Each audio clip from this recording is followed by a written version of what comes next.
Okay, we're inside Raven and I want to demonstrate a few of the house systems that you should familiarize yourself with before you rent Raven. Right here you have the control panel. This controls everything that's inside of the house, which is the RV portion of the Sprinter van. Right here you have switches for the house lights. They are marked. There's a bathroom light, you'll see when we open this up.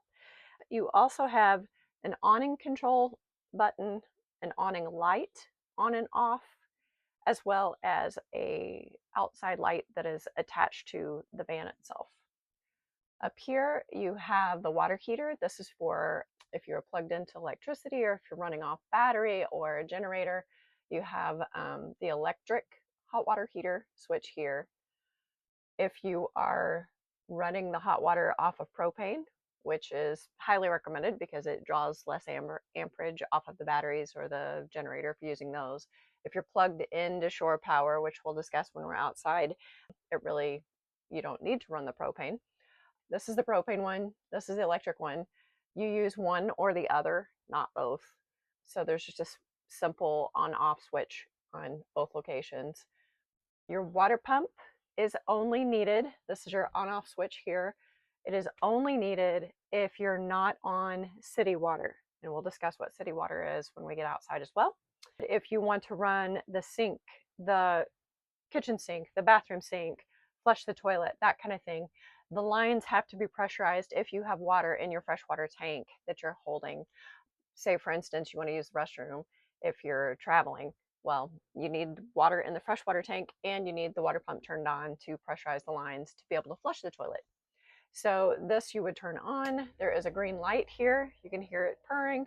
As soon as it builds up pressure in the lines, the pump will stop making noise, although the green light is still on. Once a little bit of water is used out of the line, then the pressure will go down a little bit, and so the pump will kick on automatically as long as this green light is on. Build that pressure back up and you can continuously use water out of the fresh tank. The water pump is never needed if you're hooked to city water. And when I say city water, I'm talking about when you're at a campsite and you have fresh water available at your campsite, and you hook the hose from the campsite into the van and you constantly have pressure from their hydrant. You don't need a water pump, so you don't run it. The center button is the levels test. If you hold it in the upper position, you'll get a series of lights that light up here. You can check the how full your black water tank is, how full your gray water tank is, how much water you have in your freshwater tank, how much propane you have, and the charge of the house batteries to see how much battery you have left to run lights and everything that you run in here. Now, speaking of the house batteries are great for running, say, the lights inside or the radio inside. It can run the water pump for a very small amount of period. I think you could probably get away with the TV too. I wouldn't depend on the house batteries. They're just kind of there to bridge the gap between when you're plugged into electricity, driving down the road, or you're running the generator. So they just kind of help you in those transition periods. The house batteries do charge when the generator is running. The house batteries do charge when the outside electrical plug is plugged in, and they do trickle charge slightly when you're driving down the road. If you need to turn the lights on while you're heading down the road, it's not going to be a problem because the chassis is going to recharge the house batteries a bit. It's okay if your battery level gets down a little bit on the levels test here, but you always want to make sure that you cycle them back up and get them fully charged again. Don't run them completely dry. We have also a coach battery on-off switch here. For your purposes, you never need to turn it off. The only time we ever turn that off is if there's a long extended period that we're going to be parking the van and we don't want the batteries to be draining. Okay, right here you have two different forms of heat on board. This is your propane heater. The heat actually comes out of this vent down here. You have a tight little on-off toggle right there. You'll know you're on or off right there. And then a regular thermostat slider switch on the bottom, and your numbers are here. So it'd be just like you would run your home heating system. So that's a propane heater. You also have a heater that's available in the ceiling up here. Honestly, I've never used the one in the ceiling. It probably works great. I've always used this one if I've ever used it. This works fabulous. All right, so that brings us to the generator.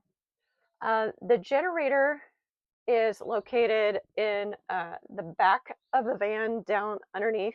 It is propane powered, and sometimes if it hasn't been run for a while, there might not be any propane in the lines, so you would hit the stop button and hold it down for a few seconds to prime the lines. Normally, you're probably not going to have to do this. It'll probably start right back up. And I did get the propane filled today, so hopefully they didn't shut off the propane. We're going to start the generator.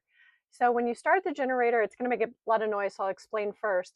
You will hold down the start side of the button, and you're going to hold it down for a number of seconds, like up to 30 seconds, because it will sound like it's starting and it'll chug, chug, chug, but until it's humming solid, it hasn't really started.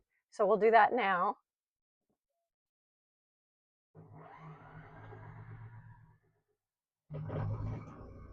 And now you can hear that it's running fully. Before you turn anything on that's going to have a major load on the generator, you must wait for a beep that will tell you it's ready, it's warmed up enough. We'll listen for that now. There's the beep. It usually takes about 30 seconds.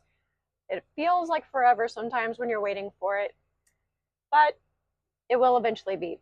One thing to remember is always wait for the beep. We just said before you put any load on it, that includes turning on the overhead air conditioning system back here.